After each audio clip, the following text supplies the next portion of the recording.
It's magic.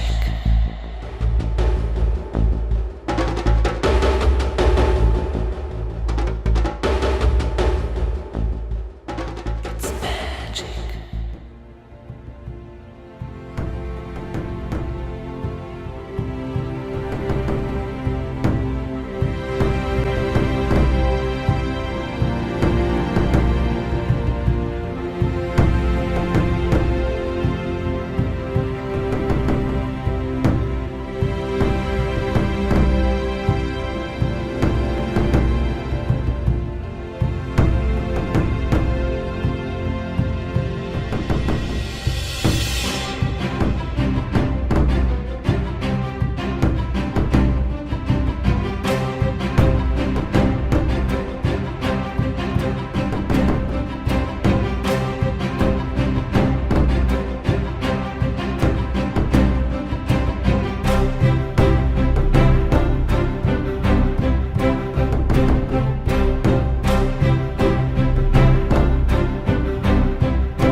Meu otimismo está baseado na certeza de que esta civilização vai desmoronar.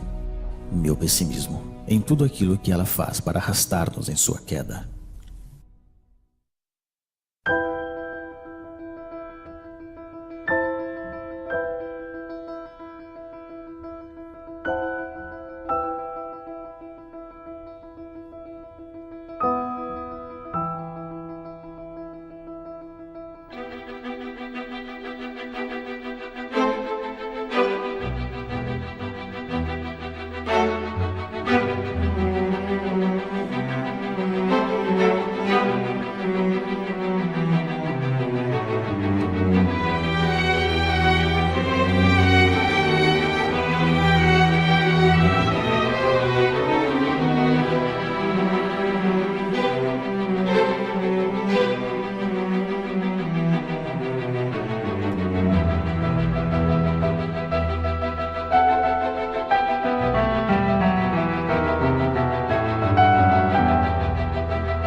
Que época terrível esta, onde idiotas dirigem cegos. William Shakespeare.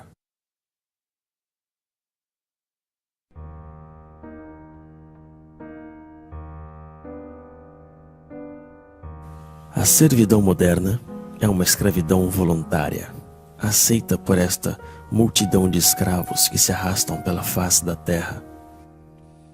Eles mesmos correm atrás de um trabalho cada vez mais alienante que lhes é dado generosamente se estão suficientemente domados. Eles mesmos escolhem os amos a quem deverão servir. Para que essa tragédia absurda possa ter sucedido, foi preciso tirar desta classe a capacidade de se conscientizar sobre a exploração e a alienação da qual são vítimas. Eis então a estranha modernidade da época atual.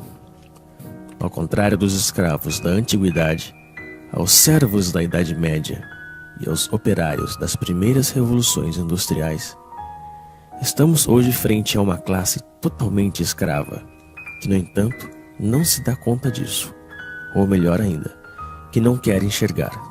Eles não conhecem a rebelião que deveria ser a única reação legítima dos explorados. Aceitam sem discutir a vida lamentável que foi planificada para eles. A renúncia e a resignação são a fonte de sua desgraça. Eis então o pesadelo dos escravos modernos, que só aspiram a deixar-se levar pela dança macabra do sistema de alienação.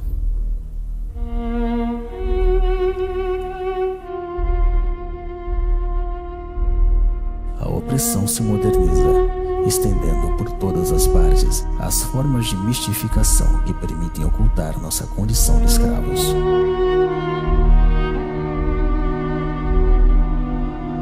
Mostrar a realidade tal qual é na verdade, e não tal como mostra o poder, constitui a mais autêntica subversão.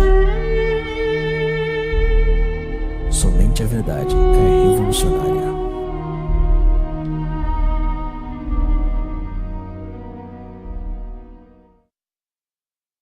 O urbanismo é a tomada do meio ambiente natural e humano pelo capitalismo, que, ao desenvolver-se em sua lógica de dominação absoluta, refaz a totalidade do espaço como seu próprio cenário.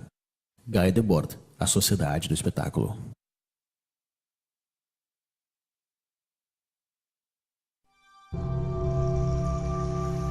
À medida que o homem constrói seu mundo com a força do trabalho alienado, o cenário deste mundo se converte na prisão onde terão que viver.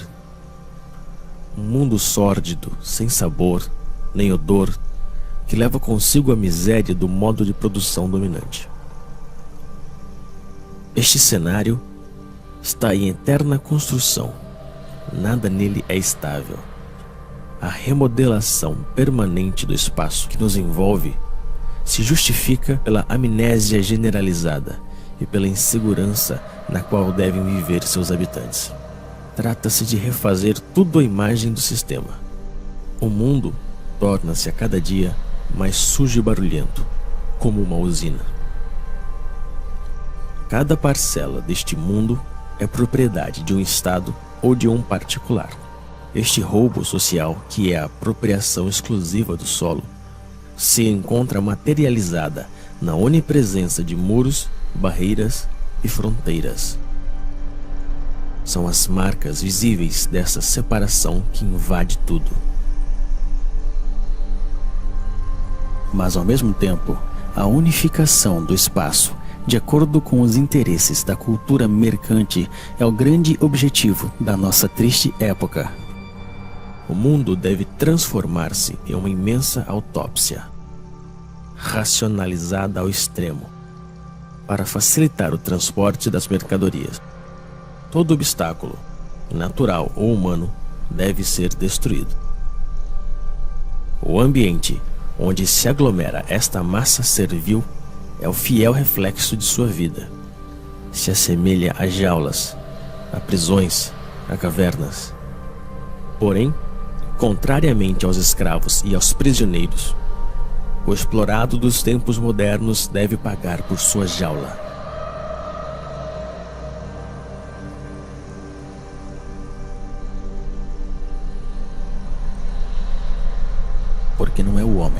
mas o mundo que se tornou uma normal. Anthony Artaud.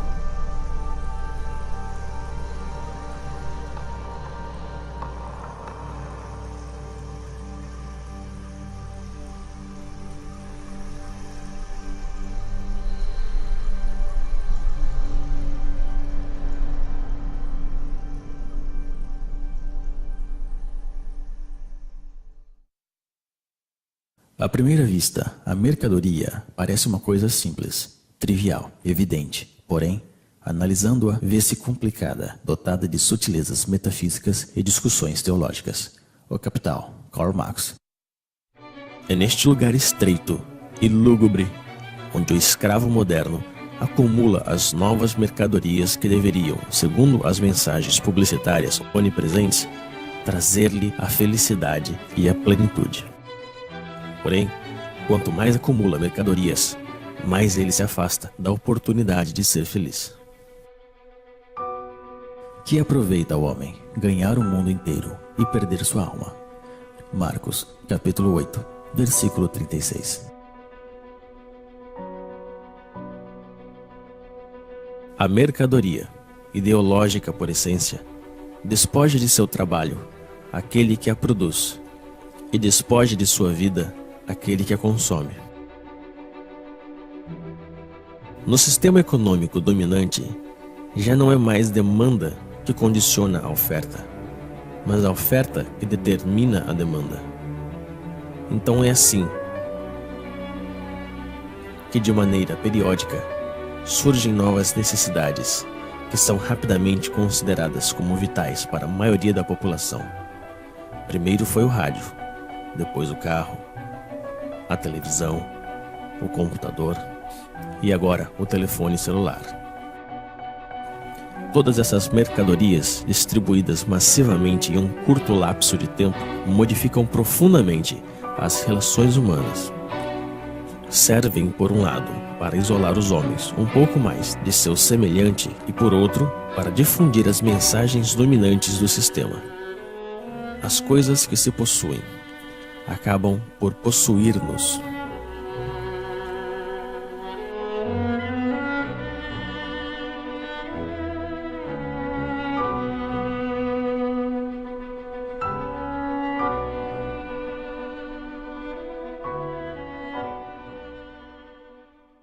O que vem a ser alimento para um é veneno para outro. Paracelso.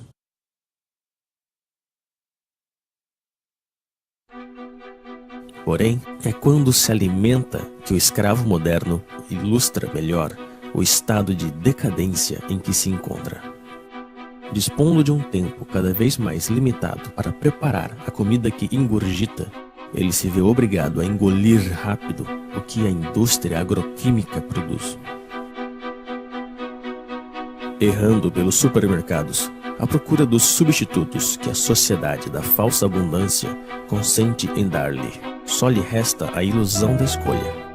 A abundância dos produtos alimentícios apenas dissimula sua degradação e sua falsificação.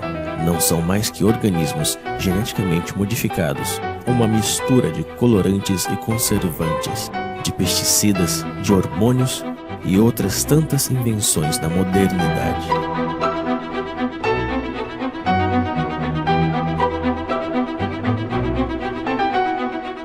O prazer imediato é a regra de todo modo de alimentação dominante. Também é a regra de todas as formas de consumo, e as consequências que ilustram essa forma de alimentação se veem em todas as partes. Mas é frente à indigência da maioria que o homem ocidental goza de sua posição e de seu consumo frenético.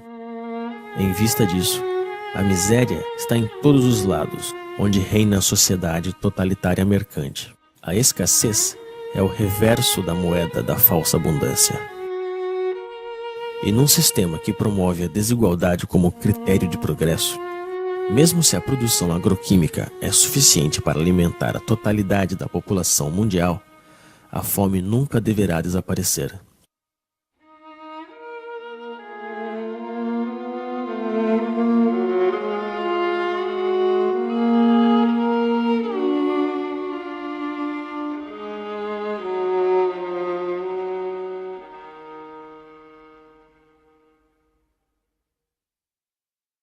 Estão convencidos de que o homem, espécie pecadora por excelência, domina a criação, como se as outras criaturas tivessem sido criadas apenas para servir-lhes a comida, a roupa, para serem martirizadas e exterminadas. Isaac Bashevis Singer. A outra consequência da falsa abundância alimentícia é a generalização das usinas de concentração e exterminação massiva e bárbara das espécies que servem de alimento aos escravos. Esta é a real essência do modo de produção dominante. A vida e a humanidade não resistem ante o desejo de proveito de certos indivíduos.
Que triste é pensar que a natureza fala e que a espécie humana não a escuta. Victor Hugo.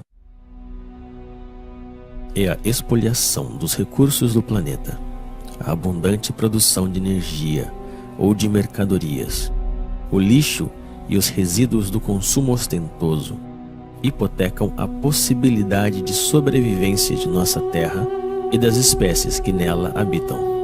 Porém, para deixar livre o curso ao capitalismo selvagem, o crescimento econômico nunca deve parar. É preciso produzir, produzir e reproduzir ainda mais. E são os mesmos poluidores que se apresentam hoje como salvadores potenciais do planeta. Esses imbecis da indústria do espetáculo, patrocinados pelas empresas multinacionais, tentam convencer-nos de que uma simples mudança em nossos hábitos seria suficiente para salvar o planeta de um desastre. E enquanto nos culpam, continuam poluindo sem cessar nosso meio ambiente e nosso espírito. Essas pobres teses pseudoecológicas são repetidas pelos políticos corruptos em seus slogans publicitários. Porém, nunca propõem uma mudança radical no sistema de produção. Trata-se, como sempre, de mudar alguns detalhes para que tudo fique como antes.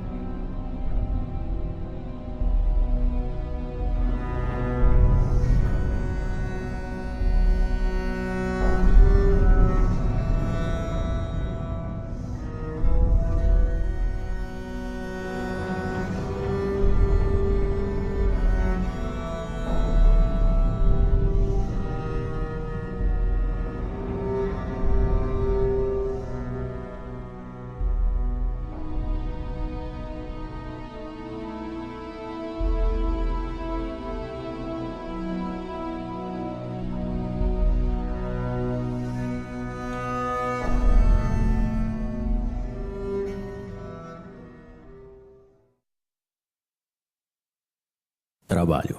Do latim, tripalium, 3 paus, instrumento de tortura.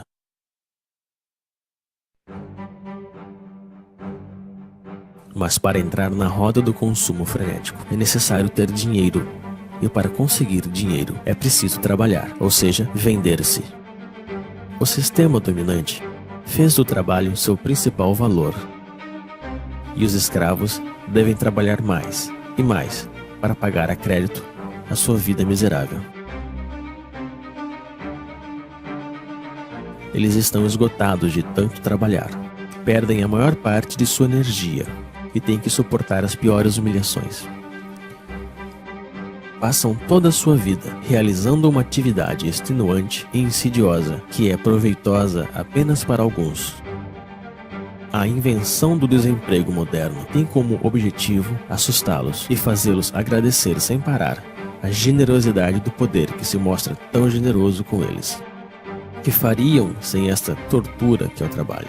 E são essas atividades alienantes que são apresentadas como libertadoras. Que mesquinhez e que miséria!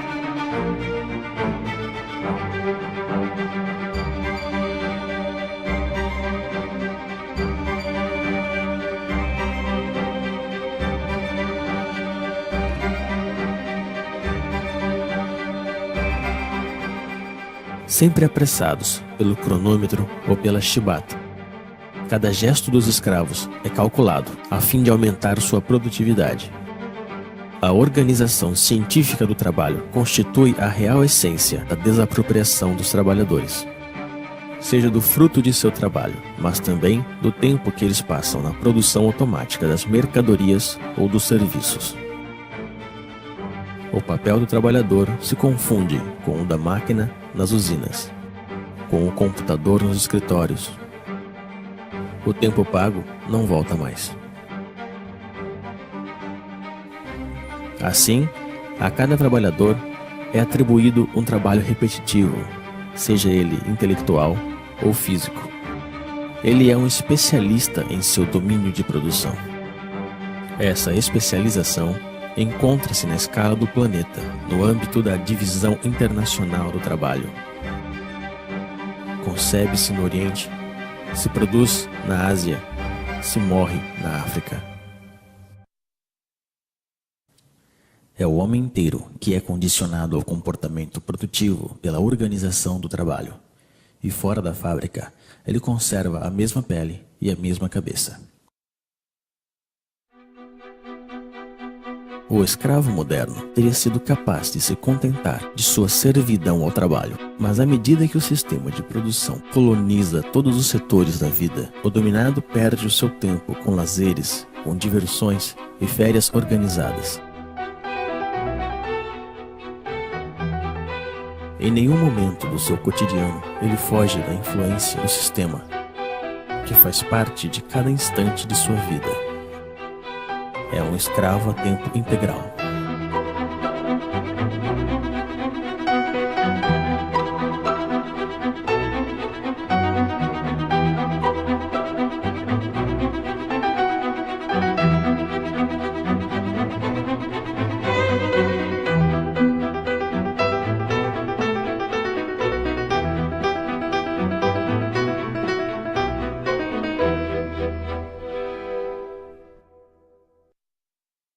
A medicina faz-nos morrer mais.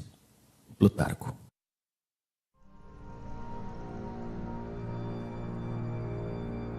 A origem dos males do escravo moderno está na degradação generalizada de seu ambiente, do ar que respira e da comida que ele consome. O estresse provocado pelas suas condições de trabalho e pelo conjunto de sua vida social.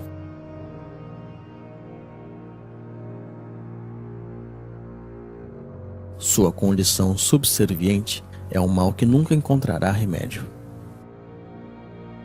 Somente a total liberação da condição na qual ele se encontra pode permitir ao escravo moderno se libertar de seus sofrimentos. A medicina ocidental só conhece um remédio contra os males dos quais sofrem os escravos modernos: a mutilação. É a base de cirurgias, de antibióticos ou de quimioterapia que se trata aos pacientes da medicina mercantil. Nunca se trata a origem do mal, senão que as suas consequências. pelo motivo de que essa busca da origem do mal nos conduziria inevitavelmente à condenação fatal da organização social em toda a sua totalidade.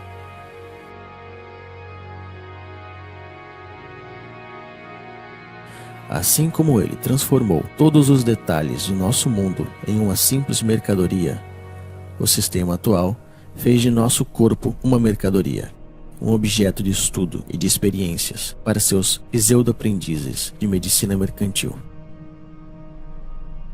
Os donos do mundo já estão prontos para patentear os seres vivos. O sequenciamento completo do DNA do genoma humano é o ponto de partida de uma nova estratégia posta em ação pelo poder. A decodificação genética não tem outro objetivo que o de amplificar consideravelmente as formas de dominação e de controle. Depois de tudo, nosso corpo também não nos pertence. De tanto obedecer, adquirimos reflexos de submissão. Anônimo. O melhor de sua vida foge entre seus dedos, mas ele prossegue assim, pois já está acostumado a sempre obedecer. A obediência se tornou sua segunda natureza. Ele obedece sem saber por qual razão, simplesmente porque ele sabe que deve obedecer. Obedecer, produzir e consumir. Eis aí o trítico que domina sua vida. Obedece-se aos pais, aos professores, aos patrões, aos proprietários, aos comerciantes. Obedecem-se também às leis, às forças da ordem e a todos os tipos de poderes, pois ele não sabe fazer outra coisa. Não existe algo que lhe dê mais medo que a desobediência, já que desobedecer, aventurar, mudar é muito arriscado. Assim como uma criança que se perde de vista de seus pais.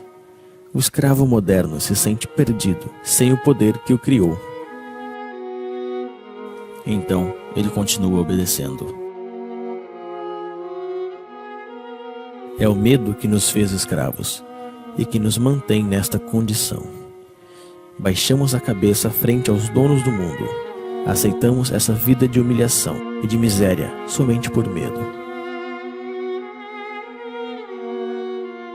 No entanto, dispomos da força numérica frente a essa minoria que governa. A força deles não sai de seus policiais, mas de nosso consentimento.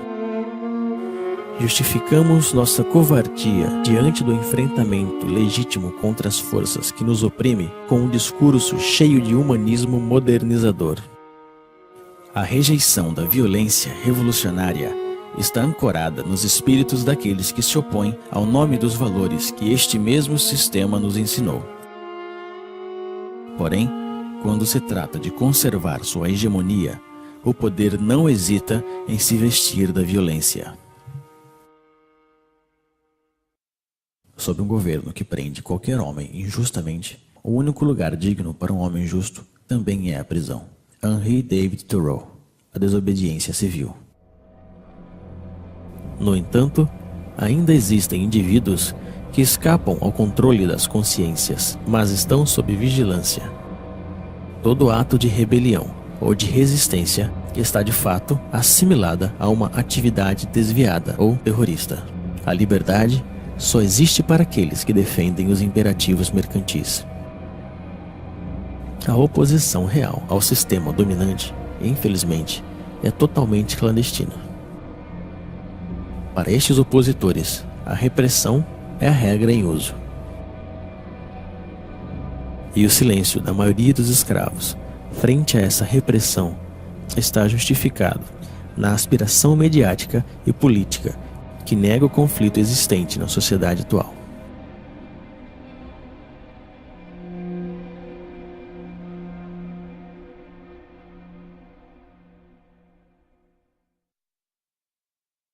O que outrora se fazia por amor a Deus, hoje se faz por amor ao dinheiro, isto é, daquilo que hoje confere o sentimento de poder mais elevado e a boa consciência.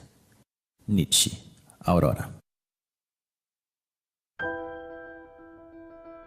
Como todos os seres oprimidos da história, o escravo moderno precisa de seu misticismo e de seu Deus para anestesiar o mal que lhe atormenta e o sofrimento que lhe sufoca.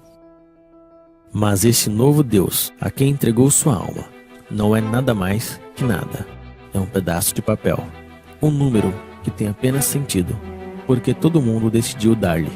É em nome deste novo Deus que ele estuda, que ele trabalha, que ele luta e se vende. É em nome desse novo Deus que ele abandonou seus valores e está disposto a fazer qualquer coisa. Ele acredita que quanto mais tem dinheiro, mais se libertará dos problemas dentro dos quais ele está aprisionado. Como se a possessão andasse de mãos dadas com liberdade. A liberação é uma sesse que provém do domínio de si mesmo, um desejo e uma vontade de atuar. Está no ser e não no ter. Porém, é preciso decidir-se a não mais servir nem obedecer. É preciso também romper com esse hábito, que ao parecer ninguém ousa recriminar.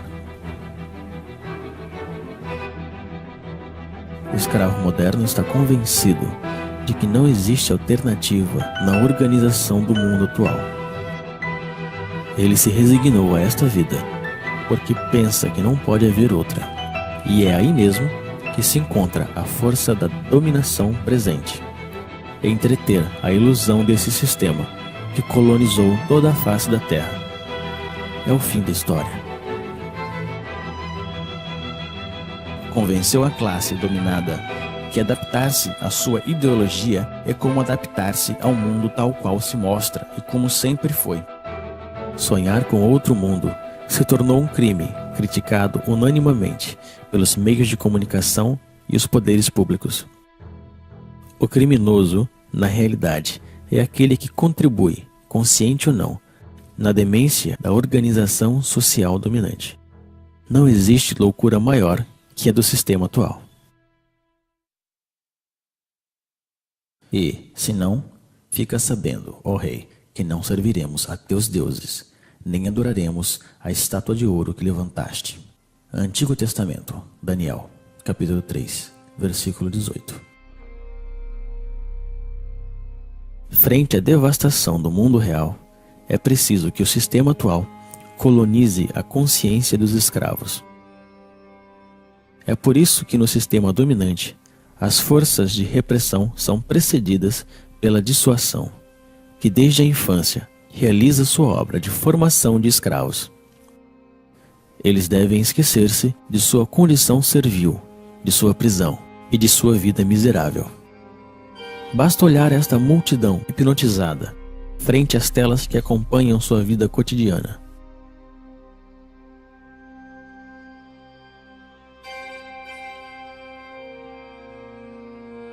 Eles enganam sua insatisfação permanente com o reflexo de uma vida sonhada, feita de dinheiro, de glória e aventura.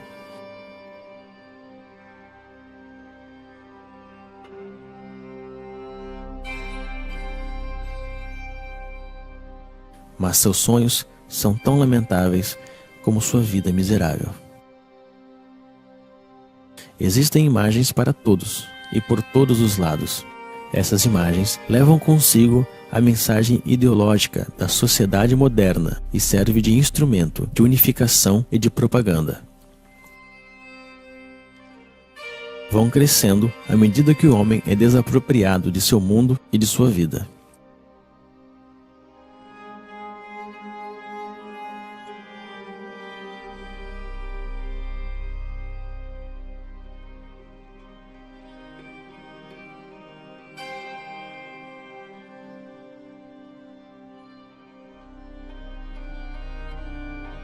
A criança é a primeira vítima dessas imagens, pois se trata de sufocar a liberdade desde o berço. É necessário torná-los estúpidos e tirar-lhes toda a capacidade de reflexão e de crítica. Tudo isso se faz, evidentemente, com a cumplicidade desconcertante dos pais, que não buscam sequer resistir frente à força imponente de todos os meios modernos de comunicação. Eles mesmos compram todas as mercadorias necessárias para escravizar sua progenitura. Desapropriam-se da educação de seus filhos e deixam que o sistema alienador e medíocre se encarregue dela.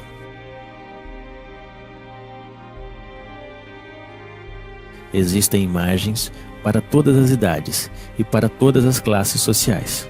Os escravos modernos confundem essas imagens com cultura e, às vezes, com arte. Recorrem seus instintos mais baixos para vender qualquer mercadoria.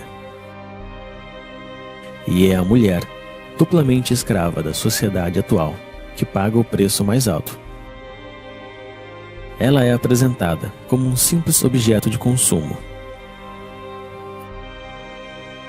A revolta também foi transformada em uma imagem que se vende para melhor destruir seu potencial subversivo. A imagem ainda é, até hoje, a forma de comunicação mais direta e mais eficaz. Ela cria modelos, aliena as massas, mente e promove frustrações. Difunde-se a ideologia mercantil pela imagem,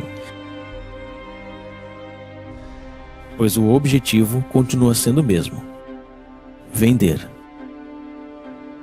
Modelos de vida ou produtos, comportamentos ou mercadorias. Vender é o único que importa.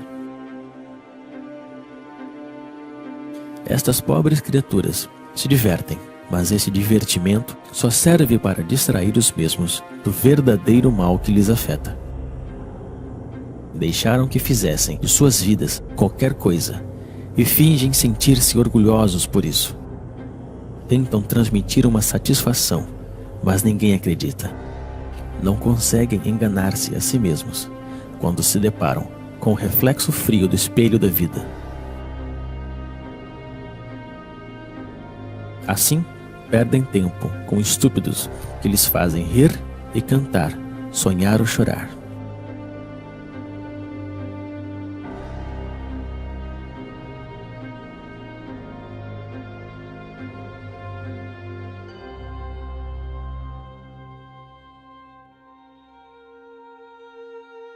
Através do esporte mediatizado, se representa o êxito e o fracasso, os esforços e as vitórias que os escravos modernos deixaram de viver em seu cotidiano. Sua insatisfação lhe incita a viver por procuração frente ao aparelho de televisão.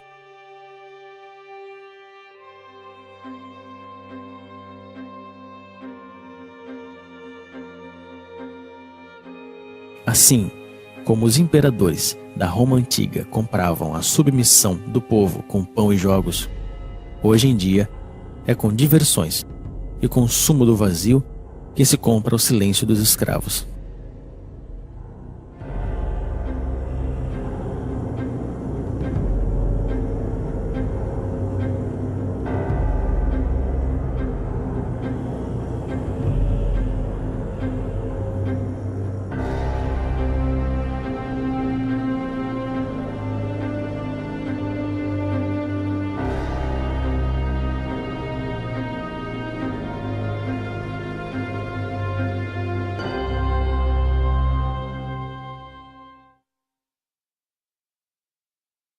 Nós acreditamos que dominamos as palavras, mas são as palavras que nos dominam.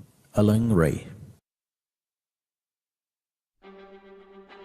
O controle das consciências passa essencialmente pela utilização viciada da linguagem utilizada pela classe economicamente e socialmente dominante.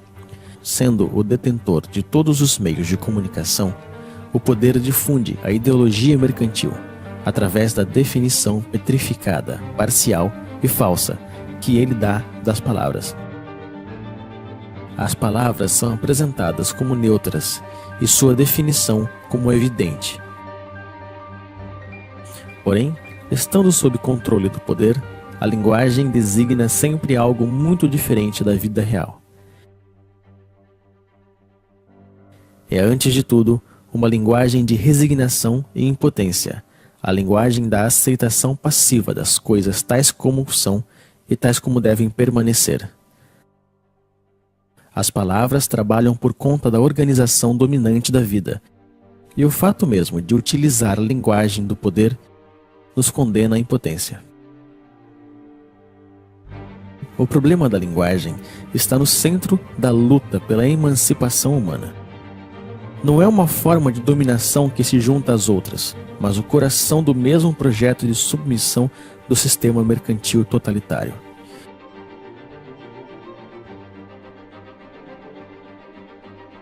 Para que uma mudança radical surja de novo, é preciso uma tomada radical da linguagem e também da comunicação real entre as pessoas.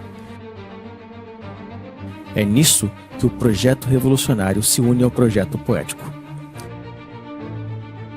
Na efervescência popular, a palavra é tomada e reinventada por grupos extensos. A espontaneidade criadora se apodera de cada um e nos reúne a todos.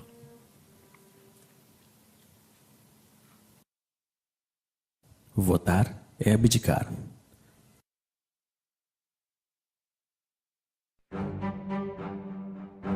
No entanto, os escravos modernos ainda se veem como cidadãos. Eles acreditam que votam realmente e decidem livremente quem vai dirigir seus negócios, como se eles ainda tivessem escolha. Apenas conservaram a ilusão. Vocês acreditam que ainda existe uma diferença fundamental quanto à escolha da sociedade na qual nós queremos viver entre o Partido Socialista e a direita populista da França, entre os democratas e os republicanos dos Estados Unidos, entre os trabalhistas e conservadores do Reino Unido?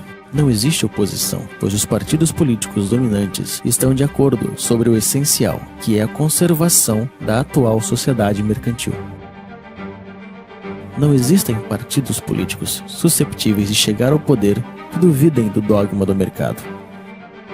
E são com esses partidos que a cumplicidade mediática monopoliza as aparências. Discutem por pequenos detalhes, esperando que tudo fique onde está. Brigam por saber quem ocupará os lugares oferecidos pelo parlamentarismo mercantil. Estas estúpidas briguinhas são difundidas pelos meios na intenção de ocultar um verdadeiro debate sobre a escolha da sociedade na qual desejamos viver.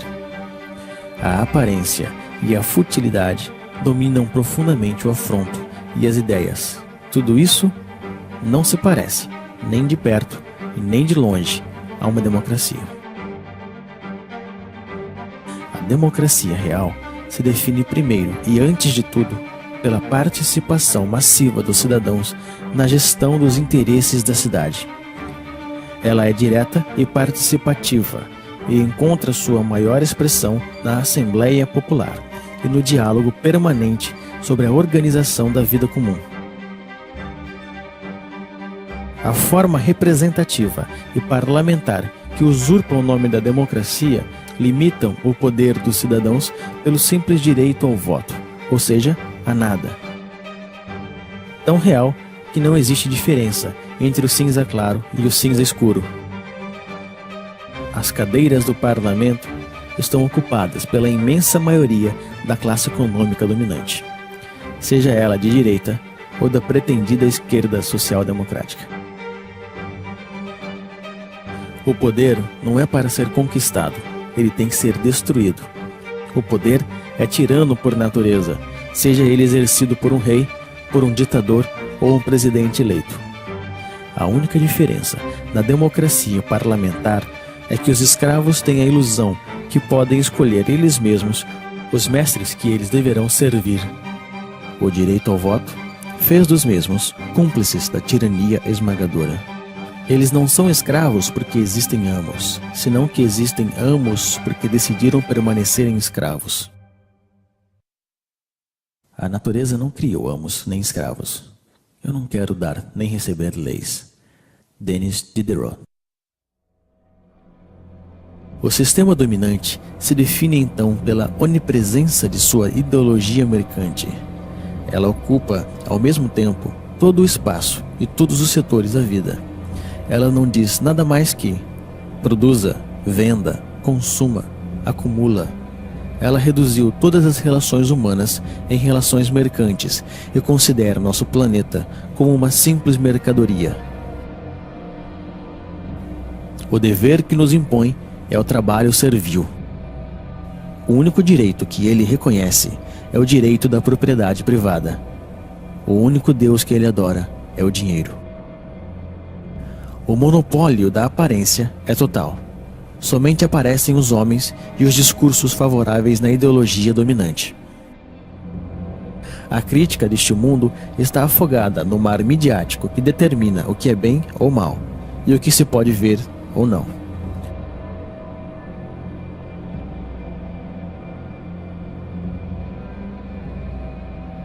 A onipresença da ideologia, o culto ao dinheiro, monopólio da aparência, partido único disfarçado de pluralismo parlamentar, ausência de uma oposição visível, repressão sob todas as formas, vontade de transformar o homem e o mundo. Eis o verdadeiro rosto do totalitarismo moderno que chamamos de democracia liberal. Porém, é necessário chamá-la pelo seu verdadeiro nome: o sistema mercantil totalitário.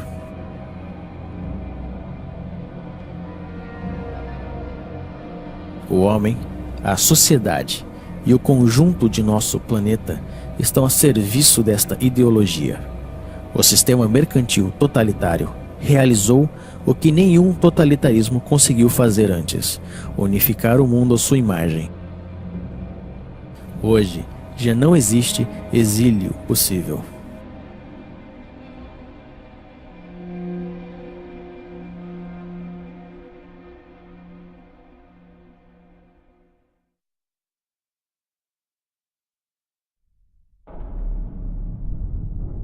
À medida que a opressão se estende por todos os setores da vida, a revolta toma aspecto de uma guerra social. Os motins renascem e anunciam a futura revolução.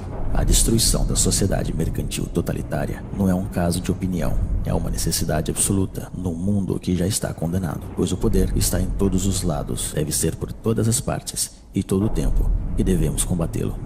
A reinvenção da linguagem, o transtorno permanente da vida cotidiana, a desobediência e a resistência são as palavras mágicas da revolta contra a ordem estabelecida. Mas para que desta revolta surja uma revolução, é preciso unir as subjetividades em uma frente comum. É na unanimidade de todas as forças revolucionárias que devemos trabalhar. Isto só se pode conseguir quando temos consciência de nossos fracassos passados. Nem o reformismo estéril, nem a burocracia totalitária não podem ser uma solução para nossa insatisfação. Trata-se de reinventar novas formas de organização e de luta. A autogestão nas empresas e a democracia direta na escala comunal constituem as bases desta nova organização, que deve ser anti-hierárquica, tanto na forma quanto no conteúdo. O poder não é para ser conquistado, ele deve ser destruído.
Cavalheiros, a vida é muito curta.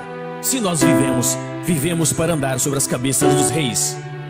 William Shakespeare, Henrique IV. Jean-François Briand. Tradução: Elisa de Arbênia Quadros. Dublagem: Rodrigo Nishino.